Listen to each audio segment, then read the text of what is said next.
Hello, ladies and gentlemen. Hope you're having a great and wonderful day. We're gonna go on with this to where a GOP activist apparently was stabbed to death.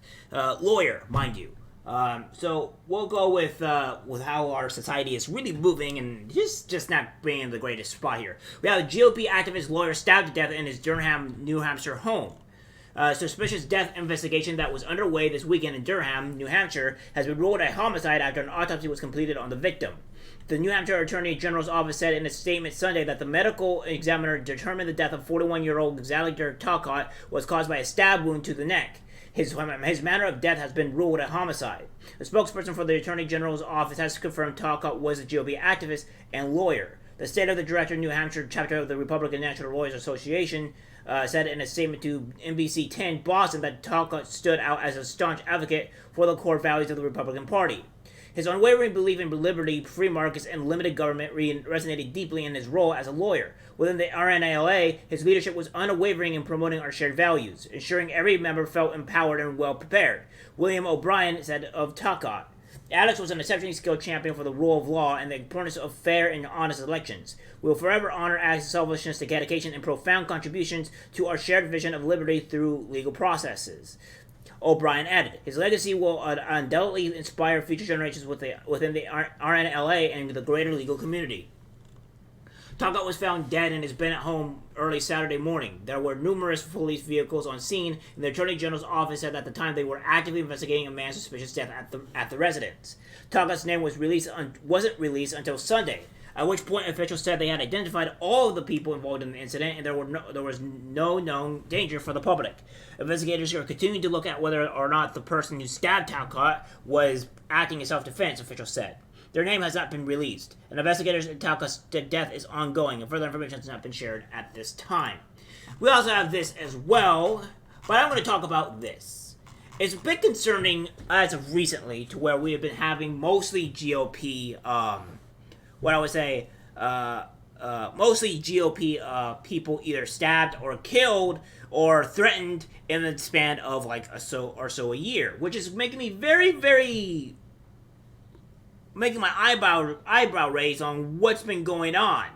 Normally, this doesn't happen. And yes, granted, there have been some of the Democratic candidates that have been attacked as well, but I don't think it's nowhere near at the same level as some of the GOP activists. And I'm not saying all Republicans are great and fantastic, because they're not. But at the same time, I'm also seeing a common trend with these people where one group is getting attacked way more often than not.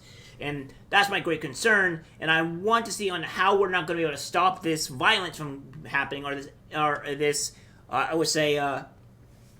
this violence from happening, or the issues that was been going on within this country. I think the divide needs to stop here, and I think one of the better songs that I made what's his name, Tom McDonald and Dax.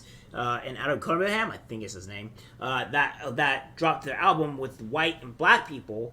It kind of shows someone really goes into trying to just not divide people, and we're having a lot more music coming with less divisive stuff.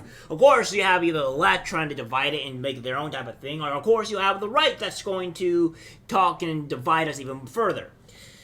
We have this here that the anti-migrant rally turns violent outside NYC Mayor's Gracie Mansion. Trump supporters and counter-protesters are charged after 100,000 people from the southern border flood 5 boroughs. Now, I have somewhat of a issue with this where they're saying Trump supporters, right? Mostly just due to the fact that it's New York City, and New York City is very, very heavily blue. It just is, right? So when we come down to NYC, is it really New York City, or is it has to do with other places? Because, as we know, Chicago had the same problems as well. Chicago residents are not happy with the migrant crisis as well, so you're going to call them also Trump supporters if Chicago is also going to have a problem with the migrant crisis. There's only so much you can say that's the Trump supporters when they're in your heavy, deep blue states. Now, you could probably count that on maybe in Florida or Texas, maybe even Nevada if you want to go as far as that. But that being said, you're warning on thin ice. If it's most of these places in deep blue places, especially in places like you would say California, where they're saying leave children alone. At this and LA of no less. At this point, you're gonna have to start realizing maybe it's not just the Trump people, but it might be just the average American being fed up with all the BS and woke shit that is happening to us in this country. Let's make that be real here. A protest against New York City's handling of the migrant crisis resulted in protesters on both sides getting involved in a violent clash outside of Gracie Mansion on Sunday. Former New York City mayor candidate and Guardian Angels founder Curtis Sliwa was one of the main speakers at the protest and one of many arrested as Trump supporters and pro-migrant protesters fought with punches thrown. So, yeah, we have this here.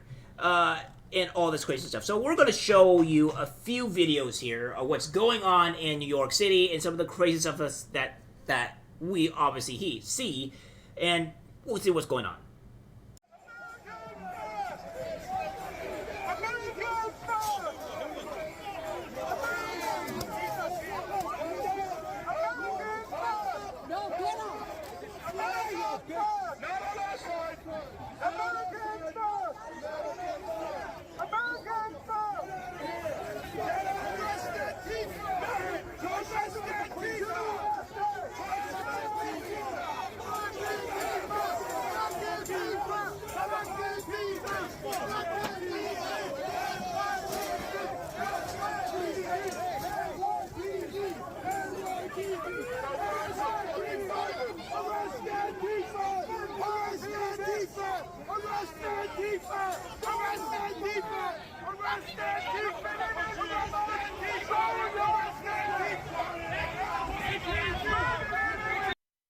Yes, sounds like a great bunch of people. It's almost like they're the ones that end up attacking, those people first before anything else. And that's just the way we're seeing it here.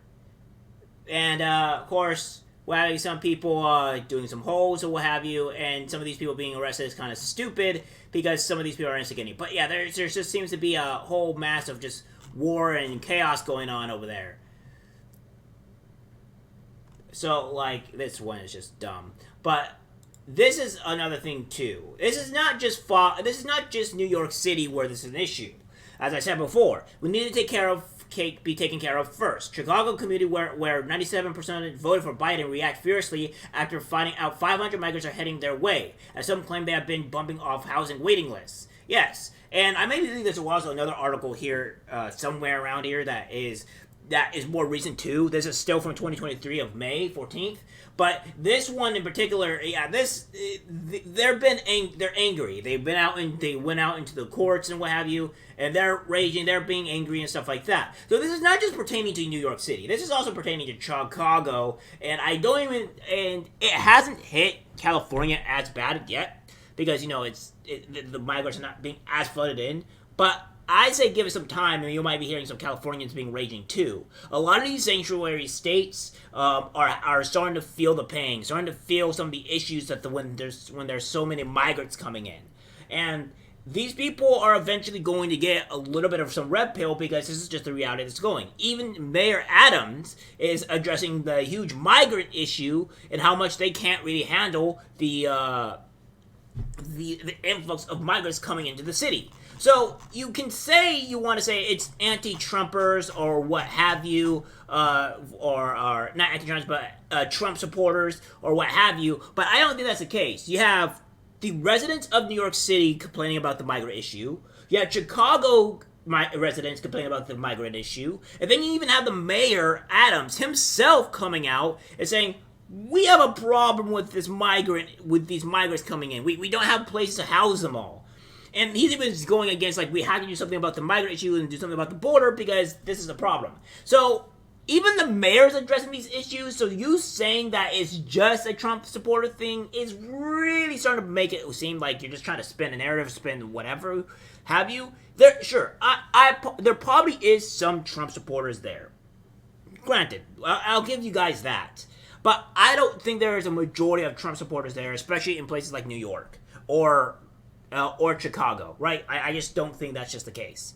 Again, we'll have some stuff here. We have far-left serial arrestees Jennifer Hansen and Atlanta terror suspect Teresa Chen were at the violent direct action today against the anti-migrant crisis protests in New York City. Hansen rushes in to fight before being pulled away by police. And then we have more from this from Antifa, or rather, Andy No, that says, an Antifa cameraman was taken down by police at a New York City direction action to confront people protesting the migrant crisis. Antifa photographers take photos down to add to their doxing dossiers. Atlanta domestic terror suspect Teresa Chen can be seen in this video. So as you can see that here, that they're not dealing with this stuff so well. Far-left bloc militants nearly get into a fight with a man holding a gassed-in flag at the direct action in New York City. Atlanta domestic terror suspect Teresa Chen was there. So again, a lot of these people that are doing this are usually the far left going in and attacking and doing crazy stuff or what have you. And that's what's been going on. So I can see this country going down in a spiral. I can see this country not doing well in terms of what Tim Pool would say, the social collapse, right? Well, I do agree there is some type of social collapse happening, and I do think that we would probably be headed to some type of being wanted to move away from each other if we don't solve this issue. Now, I think the first thing is what great precision is Vivek Ramaswamy is probably the best person for the job in this case. However, we have to hope he gets presidency or it's Donald Trump. And we have some hopes. There's some more news here as well that I can bring out that will probably be more related to what's been going on in today's society. But that's what I give you guys right now. Pretty crazy stuff. New York City is getting fed up with the BS too. And we may have actually a very red wave here that is going to be coming, because we still have 2024 to look after as well. That's been going, and this is already the crazy that's been happening. One more year of this, and we're already seeing people going crazy. I don't know. It doesn't seem like it's good. All right, guys, that's it for the video. Like, subscribe, share. As always, take care.